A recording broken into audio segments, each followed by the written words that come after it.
மாண்புமிகு தமிழக முதலமைச்சர்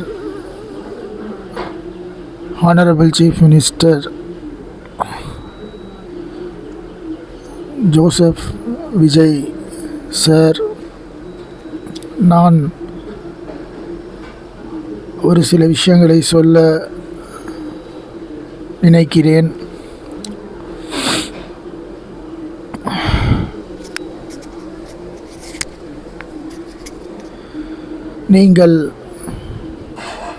நான் உங்களை உங்கள் சட்டசபையில் உரையாடுவதை கேட்டுக்கொண்டுதான் இருக்கிறேன். ஒரு சில விஷயங்களை நான் அதோடு சேர்த்து கொள்ளுமாறு கேட்டுக்கொள்கிறேன். RSS இருப்பதால் இதை சொல்ல நான் கடமைப்பட்டிருக்கிறேன். கவர்மெண்ட் ஜாப், பிரைவேட் ஜாப், எந்த ஒரு வேலையாக இருந்தாலும் அதற்கு தகுதி இருந்தால் மட்டுமே அவரை சேருங்கள். இது யாரையும் புண்படுத்துவதற்காக சொல்லவில்லை. ஒரு டாக்டர்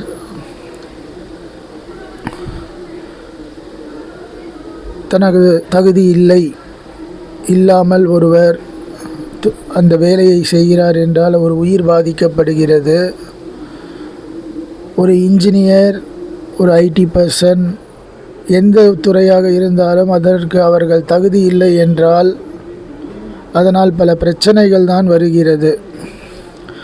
தகுதி இருந்தும் வேலைக்கு வேலை செய்யாதவர்களுக்கு மேல் கடுமையான நடவடிக்கை எடுக்க வேண்டும். யாரையும் இங்கு நாம் புண்படுத்துவதற்காகவோ சித்திரவதை செய்வதற்காகவோ இந்த விஷயத்தை சொல்லவில்லை. இது பாதிப்பை தான் ஏற்படுத்தும்.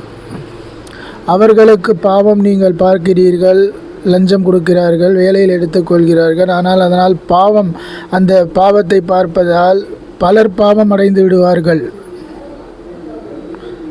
மக்கள் பாவம் அடைந்து விடுவார்கள். அவர்களுக்கு என்ன செய்யலாம் என்ற ஒரு கேள்வி வருகிறது. அவர்களுக்கும் வாழ்க்கையில் பல கஷ்டங்கள் இருக்கும். அந்த மாதிரி லஞ்சம் கொடுத்து வருபவர்களுக்கு அவர் வேலை இல்லாமல் தான் இருப்பார்கள். அவர்களுக்கு தகுந்த வேலையையும் கொடுத்து நிறைய பணத்தையும் கொடுத்து விடுங்கள். அதில் எனக்கு எந்த விதமான ஆட்சேபனையும் இல்லை. ஆனால் தரம் இல்லாத ஒரு வேலையை செய்தால் அந்த தொழில் பலரை பாதிக்கும். அவர்கள் அவ்வாறான ஒரு இடத்தில் இருக்கக்கூடாது. அவர்களுக்கு வாழ்க்கையை நன்றாக அமைத்து கொடுங்கள். ட்ரஸ்டிலிருந்து வரட்டும் பணம், அந்த ட்ரஸ்டிலிருந்து வரும் பணத்தை மூலம் அவர்கள் வாழட்டும், தவறு இல்லை.